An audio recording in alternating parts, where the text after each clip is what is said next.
असं गणित दिसलं की मुलं काय करतात, जे ऑप्शन काही दिलेले असतात A, B, C, D त्याच्यामधले एक अंदाजे कुठलं तर ऑप्शन गोल करून येतात. का? तर हे दिसायला खूप अवघड आहे, सोडवायला खूप अवघड आहे, कसं सोडवायचं, काय नाही, असं म्हणतात. जर ती मुलं माझ्याकडून शिकलेली नसली तर.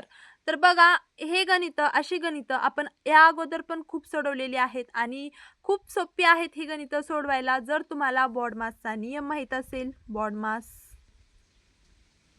आणि अपूर्णांकाचा गुणाकार, बेरीज, वजाबाकी, भागाकार येत असेल तर हे गणित सोडवणं तुमच्या डाव्या हाताचा खेळ आहे.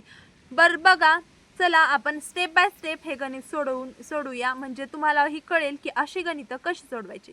तर त्या अगोदर तुम्ही जर आपल्या चॅनलवरती नवीन असाल तर चॅनलला सबस्क्राईब करून बेल आयकॉन प्रेस करा. कॉम्पिटिटिव्ह एक्झाममध्ये लागणारं बेसिकपासून ॲडव्हान्सपर्यंत सर्व प्रकारचं गणित आपल्या चॅनलवरती शिकवलं जातं.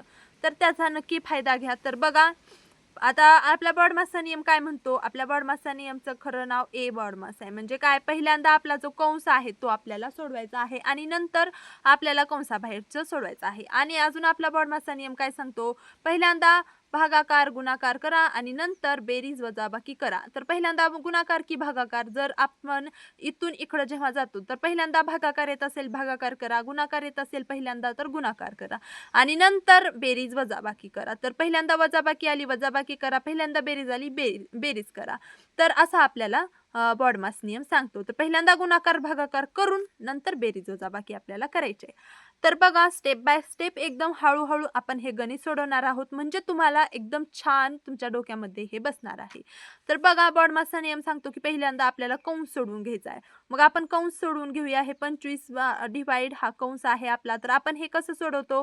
याचा छेदाचा आणि याचा गुणाकार करतो. कसं करतो बघा, 4 गुणिले 3 करतो आणि नंतर याच्यामध्ये जो आपला अंश काय जे काही असेल तो मिसळतो आणि डिवाइड आपला जो छेदस्थानी काय राहणार आहे, आपला छेद जशाच तसा राहणार आहे, याच्यासोबत आपल्याला काही करायचं नाही.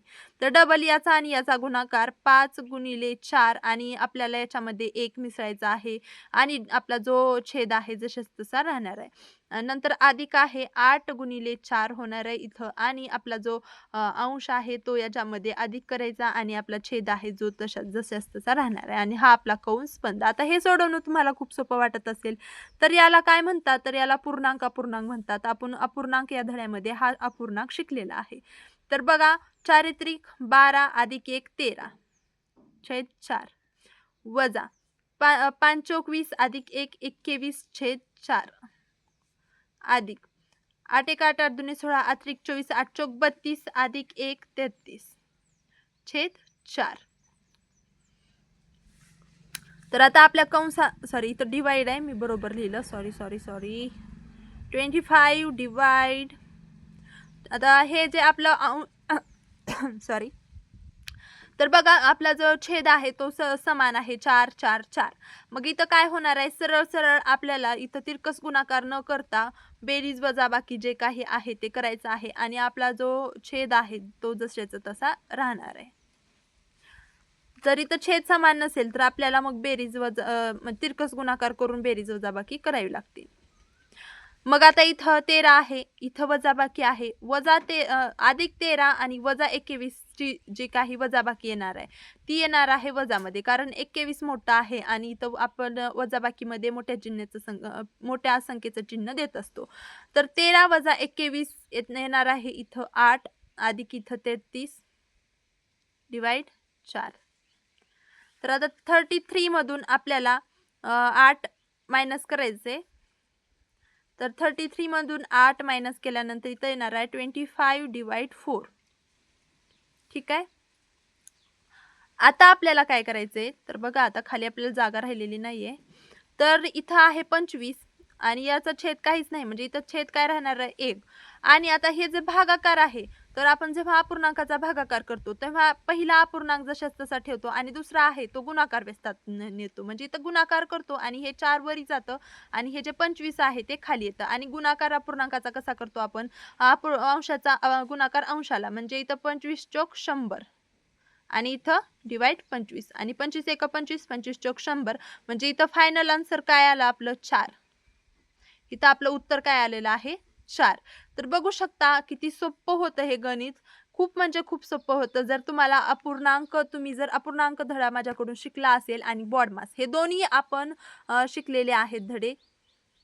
तुम्ही जर पाहिले नसतील तर आपल्या चॅनलवरती जाऊन नक्की बघा. आपल्या चॅनलवरती स्पर्धा परीक्षा गणित म्हणून एक प्लेलिस्ट आहे. त्यामध्ये हे दोन्ही धडे आपण शिकलेले आहेत. तर ते जर तुम्ही शिकलेले असतील तर अशा प्रकारची गणितं तुम्हाला सोडवायला काहीही अडचण येणार नाही. आणि तुम्ही जर आतापर्यंत आपल्या चॅनलला सबस्क्राईब केलं नसेल तर सबस्क्राईब करून घ्या.